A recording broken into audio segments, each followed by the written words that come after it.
wal mu'min huwallazi yakhafullaha ta'ala bi jami'i jawarihi. Dan orang yang beriman yang takut kepada Allah dengan seluruh anggota badannya.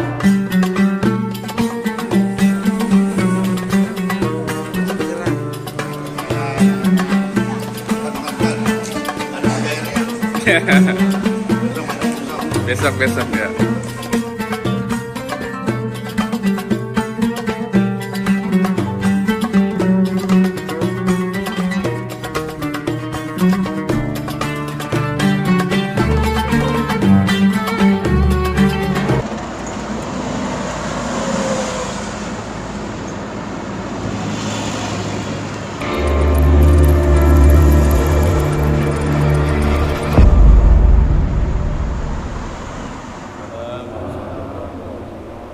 Alhamdulillahirabbil alamin wal aqibatu lil muttaqin wala udwana illa 'alal zalimin. Wassalatu wassalamu ala sayidina Muhammadin asyrafil anbiya wal mursalin wa ala alihi washabihi ajmain, amma ba'd.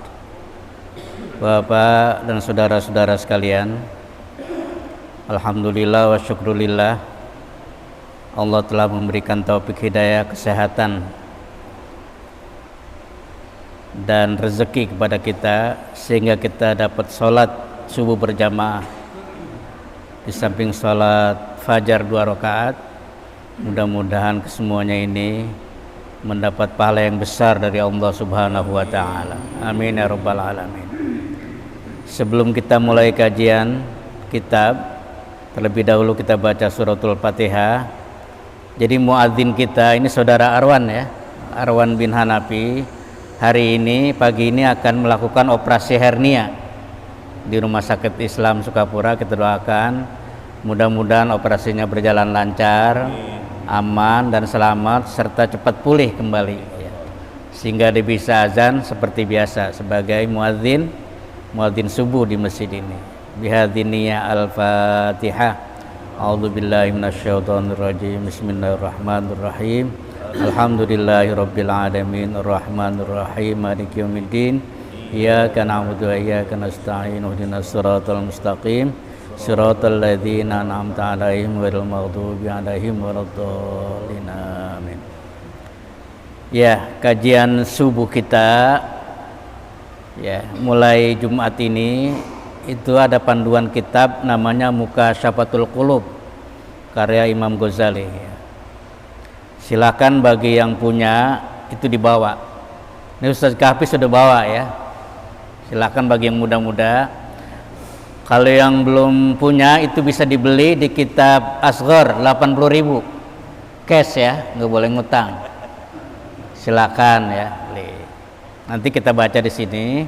Ini pun bacanya kita secara poin-poinannya, pointer-pointer yang kita anggap penting. Apa sih isinya Mukasyafatul Qulub? Mukasyafa itu artinya mengungkap tabir sesuatu dalam hati ya. Tujuannya apa? Tujuan kita untuk mendekatkan diri kepada Allah Subhanahu wa ta'ala. Jadi mendekatkan diri secara tepat sesuai dengan syariat dan akidah Islam. Karena banyak orang yang mendekatkan diri tidak sesuai dengan syariat Islam ya. Dia pergi ke gunung, bersemedi dan lain sebagainya. Itu enggak tepat. Apa yang dimaksud mendekatkan diri sesuai dengan syariat dan akidah Islam. Siapa itu Imam Ghazali? Imam Ghazali adalah salah satu imam dari mazhab Syafi'i di bidang tasawuf, di bidang akhlak ya. Karena itu silahkan ya dibuka bagi yang membawa kitab. Saya bacanya nggak lama-lama Pak, sebab kalau lama-lama nasi uduknya takut keburu dingin ya. Mungkin 10 menit saja ya, saya baca. Ya silakan yang membawa kitab itu dilihat halaman ya, halaman 6. Saya harus pakai kacamata dulu.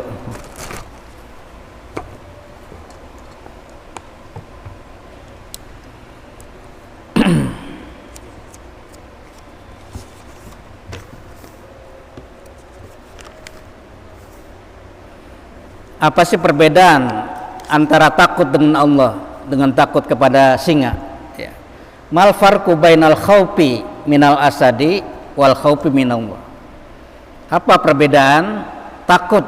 Kalau kita takut dengan singa, kita paranin atau kita jauhin? Kita jauhin. Ya. Kita jauh sejauh-jauhnya. Jangan coba pada deket-deket singa lagi takut, apalagi kalau lagi lapar. Ya. Tapi bagaimana takut dengan Allah? Dengan mendekatkan diri kepada Allah Subhanahu wa Ta'ala. Itu bedanya, ya. Jadi kalau kita takut kepada Allah, kita mendekatkan diri kepadanya. Bagaimana caranya? Dengan menjalankan apa yang diperintahkan dan meninggalkan apa yang dilarang. Nah, itu. Sedangkan al-khaufu minal asad, kita harus lari sejauh-jauhnya. Jadi yang dibahas dalam kitab ini pertama adalah al-khaufu minallah. Bagaimana cara takut kepada Allah dan apa ciri-cirinya? Di halaman 6 coba dilihat, wal mu'min huwallazi yakhafullahu ta'ala bi jami'i jawarihi. Dan orang yang beriman yang takut kepada Allah dengan seluruh anggota badannya. Nah, ini, Pak. Dari mulutnya, dari tangannya, semua takut, ya. Itu ada ciri-cirinya. Alamatu khaufillah tazharu fi sab'ati asya. Ciri-ciri orang takut kepada Allah itu dilihat dari 7 hal, ya. Jadi ada ciri-cirinya. Awaluha, yang pertama, lisanuhu, lidahnya. Dia pelihara lidahnya. Payamna'uhu minal kadhibi, supaya tidak berdusta, ya. Lidahnya dipelihara kalau bicara benar. Wal ghibati, ya, dicegahnya dari gibah. Gibah itu mengomongin atau gosip, ya, sering gosip kejelekan saudara kita di belakangnya, kalau di depannya nggak berani, ya. Gibah. Wan namimah, lidahnya juga tidak mengadu domba, kesono berkata lain, kemari berkata lain. Wal buhtan, serta berdusta. Wa kalamil fudul, ngomong berlebihan. Ini juga ngomong berlebihan, salah satu dia tidak takut pada Allah. Karena biasanya man katsura kalamuhu kasura khatauhu. Barang siapa yang bicara banyak ngomongnya, salahnya banyak. Tapi kalau bicaranya dikit, salahnya juga dikit. Apalagi kalau dia nggak bicara, agak salah-salah. Ya, itu. Man katsura khatauhu dakhala finnar. Kalau dia banyak salahnya, ya banyak dosanya. Banyak dosanya dakhala finnar. Nah, itu. Kalamul fudul. Jadi kalau bicara, Pak, seperlunya, ya. Ini kadang perempuan, Pak. Jarang kalau laki-laki ini fudul kalam, jarang. Ada juga. Tapi yang banyak perempuan. Nah, itu. Kenapa demikian? Itu Bapak udah tahu sendiri. Wa yaj'aluhu masyghulan bi dzikrillah, dan juga lidahnya selalu sibuk dengan zikir kepada Allah. Wa tilawatil Quran, membaca Al-Qur'an. Wa mudzakaratil ilmi, dan mudzakarah ilmu. Ini ciri pertama, dilihat dari pembicaraannya atau lisannya. Wa tsani qalbuhu, dilihat dari hatinya. Kalau hati orang itu tidak bisa dilihat, tapi gejala-gejala hati itu bisa dilihat. Fayakhruju minhul adawal wal buhtan, keluar daripada hatinya itu rasa permusuhan. Maksudnya nggak ada rasa permusuhan dengan saudaranya, ya. Wal buhtan, juga rasa atau dusta. Wa hasadul ikhwan, juga hasud terhadap saudara, itu nggak ada. Jadi kalau ada masih hasud, ya, dari segi ucapannya, dan ucapan itu cermin daripada hatinya, maka orang itu tidak takut kepada Allah. Kenapa demikian? Li'annal hasada yamhul hasanati, karena hasud itu dapat menghapus segala perbuatan-perbuatan baik. Seperti sabda Nabi, al hasadu yakulul hasanat kama takulun narul hatab. Hasad, dengki itu adalah memakan kebaikan-kebaikan seperti kayu bakar memakan api. Seperti api memakan kayu bakar. Nah, ini. Jadi kalau sifat hasud itu ada, maka kebaikan-kebaikan yang ada pada diri kita itu akan habis, ya. Nah itu. Wa'lam annal hasada minal amrod al-azimah fil qulub. Ketahuilah bahwa hasud salah satu penyakit hati yang sangat berat. Ya. Jadi penyakit hati Pak itu termasuk hasud, ya. Wala tudawa amradul qulub illa bil ilmi wal amal. Tidak bisa disembuhkan penyakit hati kecuali dengan ilmu dan amal. Itu bagaimana cara menghilangkan hati yang dengki, ya. Iri dan dengki itu lain Pak. Kalau iri itu kita senang seperti dia, tapi nikmat itu tetap berada pada orang lain dan kita tetap pengen seperti dia. Jadi kalau hasud itu kita mengharapkan nikmat itu hilang dari orang lain dan pindah ke kita. Nah, itu bedanya iri dan hasud. Jadi kalau iri itu normal-normal saja, bukan penyakit, tapi kalau hasud itu termasuk penyakit jiwa. Nah, itu yang kedua, hatinya dilihat. Wasalisu nazruhu. Dan juga yang ketiga, orang yang takut kepada Allah, pandangannya fala yanzuru ilal haram. Jangan selalu memandang kepada yang haram. Minal akli, baik makanan, wasyurbi, minuman, wal kiswah, dan juga pakaian dan sebagainya. Jadi matanya dipelihara, dijaga untuk hal-hal yang baik. Warabi, nah ini yang keempat. Apa cirinya? Batnuhu, perutnya. Kalau orang yang takut pada Allah, perutnya tidak diisi dengan minuman yang haram, makanan yang haram. Fala yadkhulu batnuhu haraman, ya. Tidak masuk oleh perutnya itu, atau fala yudkhilu batnahu, dijadikan maf'ul di sini, tidak memasukkan perutnya haraman, hal-hal yang larang. Fa innahu ismun kabir, karena itu termasuk yang dosa besar. Nah itu. Qala Nabi bersabda, idza waqat luqmatun minal harami fi batni ibni Adam. Apabila telah terjatuh satu suapan saja daripada makanan yang haram di perut seorang manusia, la'anahu kullu malakin, maka dia dilaknat oleh malaikat. Nah itu Pak. Dan satu sendok itu kita makan dari yang haram, doanya tidak terima selama 40 hari. Lama. Ya, satu suap ya. Satu suap. Lah kalau satu piring kira-kira berapa suap? Apalagi nambah. Lah kalau makannya 3 piring nih, kayak Haji Sayadi, nambah. Itu tinggal mengkalikan saja. Ya.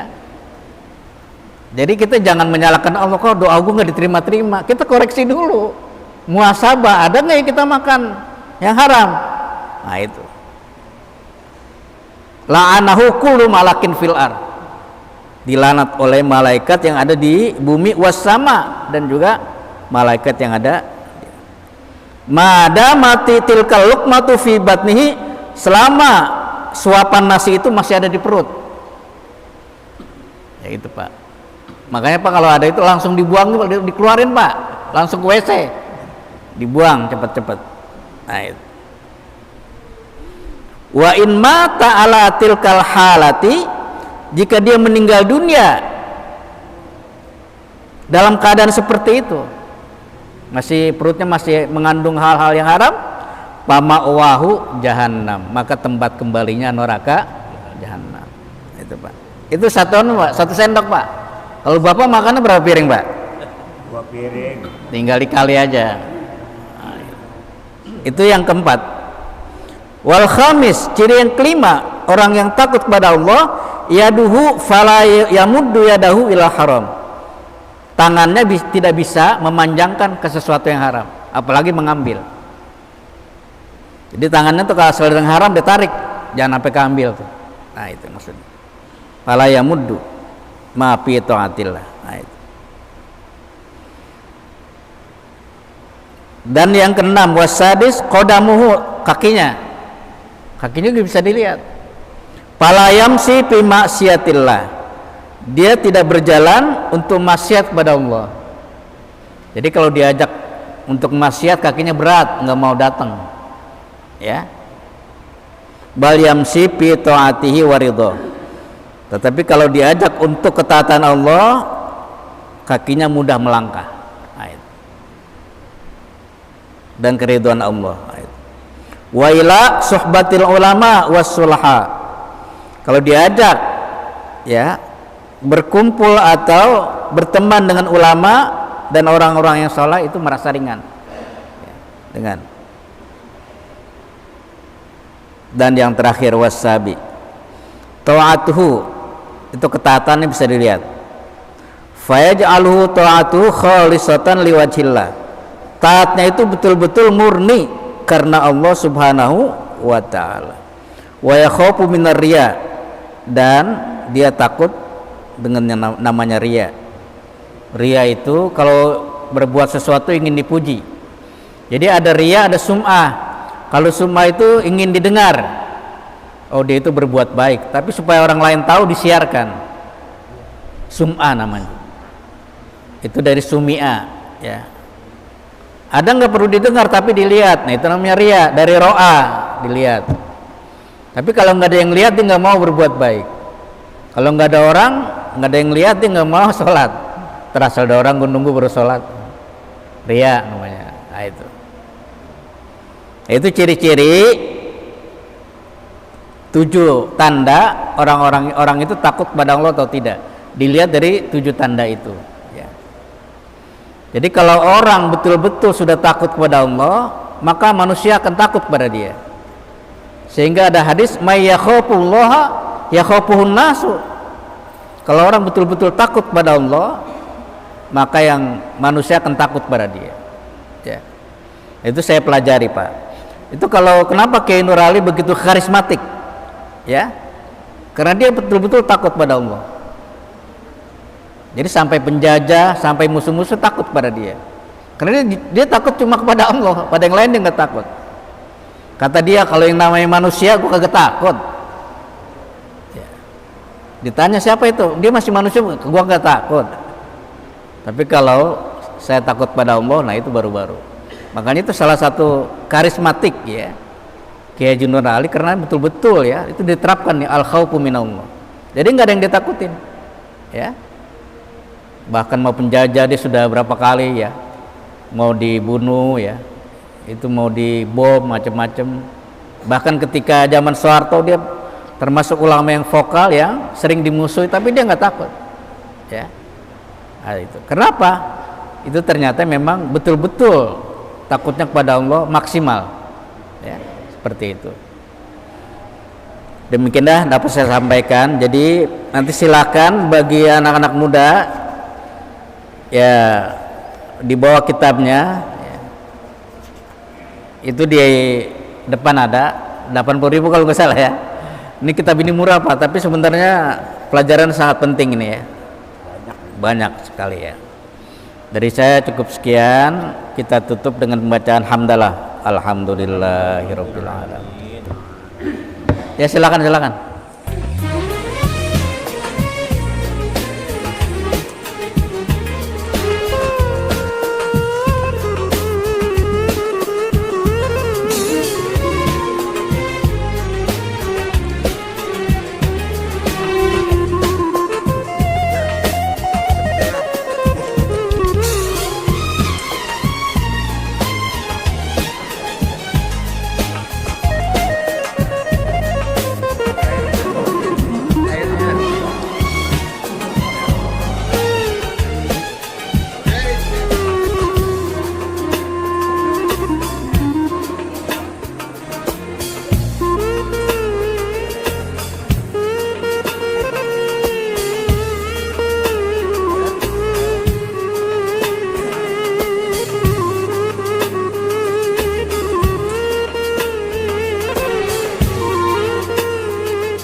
Besok besok ya.